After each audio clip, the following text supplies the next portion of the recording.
¿Qué mejor que la sociología para tratar de entender cómo puede ser que gente que tiene todo a su disposición pueda seguir pensando que hay que atacar a otro por el color de su piel? David Moscoso es sociólogo del deporte, es profesor de la Universidad de Córdoba y está en contacto con nosotros. David, ¿cómo le va? Lo saluda Darío Mizrahi.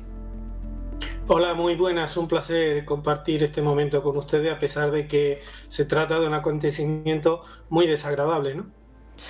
David, ¿cómo entender lo que pasó o lo que le pasa? Porque parece que fue un caso extremo, pero de algo que le pasa habitualmente. Digo, que en un país como España, donde están todas las condiciones para la educación, para que se sepa que el racismo es algo inaceptable, sin embargo, se apele como casi algo normal al insulto racista en las canchas de fútbol. Pues mire, hay que partir del hecho de que parece que hay más aceptación social hacia este tipo de conductas en el ámbito del fútbol, tristemente, que con respecto a otros deportes, porque no suele ocurrir ni en el tenis, ni en el donde hay jugadores extranjeros también, o en el baloncesto, sino que ocurre de manera más habitual en el fútbol. Es decir, que hay un punto de partida que lo difiere de otros deportes. Y tampoco es el único caso, porque bueno, en el último tiempo, en el último año, hay otros jugadores europeos, Sancho, Rashford, Saka, que vienen padeciendo en la final de Italia, han venido padeciendo este tipo de acontecimientos. Pero esto no va de deporte. Esto va de un caldo de cultivo ideológico que es que la extrema derecha viene alimentando en los últimos años un odio intolerable hacia los extranjeros, hacia los inmigrantes, hacia quienes tienen un color de piel diferente, que alcanzan también al fútbol, a pesar de que durante décadas, como ustedes saben mejor que nadie, jugadores de fútbol de otros países, también de Argentina, de Colombia, de Brasil, pues, y con colores de piel distintos, han formado parte del fútbol español de una manera sin suscitar estos comportamientos, ¿no? Ahora, es verdad, por supuesto, lo que usted dice, David, de que hay sectores de extrema derecha que siguen defendiendo ideas verdaderamente totalitarias y brutales. Ahora, hay algo con el fútbol, ¿no? Porque si yo me paro desde donde estoy hablando, de Buenos Aires, desde Argentina, el nivel de violencia en los discursos del fútbol, el nivel de violencia, por ejemplo, contra insultos vinculados a la condición sexual, por ejemplo, ¿no? Como si uno pudiera insultar a alguien en función de los gustos sexuales que tiene, algo que es absolutamente generalizado en las canchas de la Argentina y no lo ve en otros ámbitos. Entonces, ¿qué es lo que pasa en el fútbol que aparece o que emerge o que se le da lugar a ese tipo de violencias? Bueno, en el fútbol lo que ocurre es que además abordar políticamente el racismo es un tema tabú. Parece que proyecta ante la imagen pública de España que no es un país tolerante, en el caso nuestro o en otros países, ¿no? Que no se cumple con los deberes en la lucha contra la xenofobia. Es decir, hay una ley, por ejemplo, contra la violencia, el racismo, la xenofobia y la intolerancia del deporte, y una comisión estatal en el marco de esa ley aprobada por decreto estatal, y a pesar de eso no cambia. Pero es que hay que decir que en el fútbol predominan unos grupos ultra a los que no se les quiere molestar.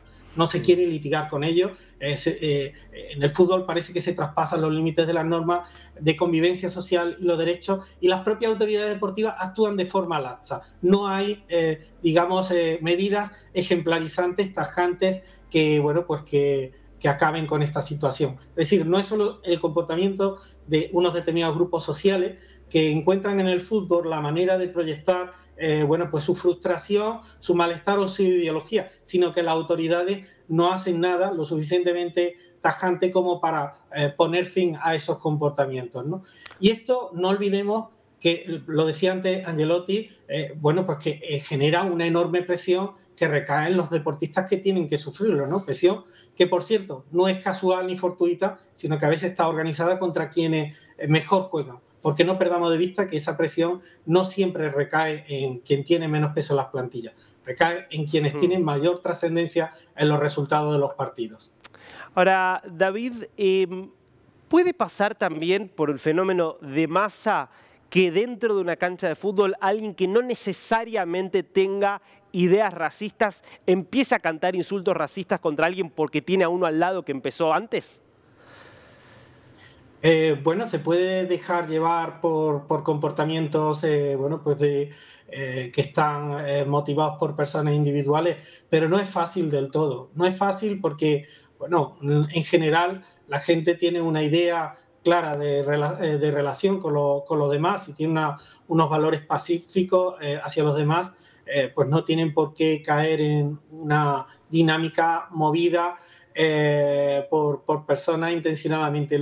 Porque además en sociología se tiene claro que los comportamientos no se producen de manera imprevista. Es decir, hay valores como lo del racismo que están oficializados por grupos de extrema derecha que son el fruto del lanzar mensajes a diario a través de todos los medios de comunicación, redes sociales, etcétera, que acaban calando en la conciencia colectiva o en la ideología colectiva, por lo menos de determinados grupos de la sociedad. Yo no creo que haya una relación directa entre ese comportamiento individual con otros comportamientos mayoritarios. Es más, creo que muchas veces, además, está organizado, premeditado, con la voluntad de hacer daño a deportistas que tienen un gran valor en el terreno de juego y con el cual se pretende, bueno, pues limitar la fuerza, el empuje, el valor de ese jugador con la presión de los espectadores. Ahora, ¿qué es lo que explica que en pleno siglo XXI todavía tenga fuerza el racismo? Porque digo, en algún momento el racismo era una pseudociencia, ¿no? Se creía que efectivamente en función había distintas razas y los que tenían determinado color de piel tenían superioridad biológica sobre los que tenían otro color de piel, algo que obviamente quedó absolutamente desmentido. También resulta inaceptable hoy en democracia, donde todos somos iguales, pensar que unos pueden ser superiores a otros. Sin embargo, siguen teniendo fuerza estas ideas. ¿Qué lo explica? Bueno, han vuelto a recuperar fuerza porque durante un tiempo parecía que no estaban presentes en el imaginario colectivo. Pero bueno, han emergido grupos de ideología de derechas contrarios a las democracias que entienden que el pasado siempre fue mejor y que hay que volver al pasado para restituir los valores originarios en los que hay una identidad colectiva que ya nadie comparte porque la gente comparte el presente y sobre todo el futuro, un futuro mejor para todo el mundo, pero no el pasado y sobre todo pasado que excluía a personas, que diferenciaba a las personas, que etiquetaba a las personas por su clase social, por su color de piel, por sus valores, sino que han de respetarse por su orientación sexual, sino que hay que respetarse de manera democrática, pensando en el bienestar general y en lo mejor de todos los seres humanos. Pero sí existe esa ola de ultraderecha premeditada que además tiene mucha relación con el capitalismo más extremo que, bueno, pues concibe que el mercado está centrado en la ideología nacionalistas, que las ideologías nacionalistas son fuertemente liberalizadoras, que esas economías pasan por el peso pues, de la población nacional y por lo tanto a veces de manera incomprendida acaba traduciéndose en comportamientos que bueno, pues hacen recaer en el de fuera los problemas que ocurren en nuestra sociedad, ¿no?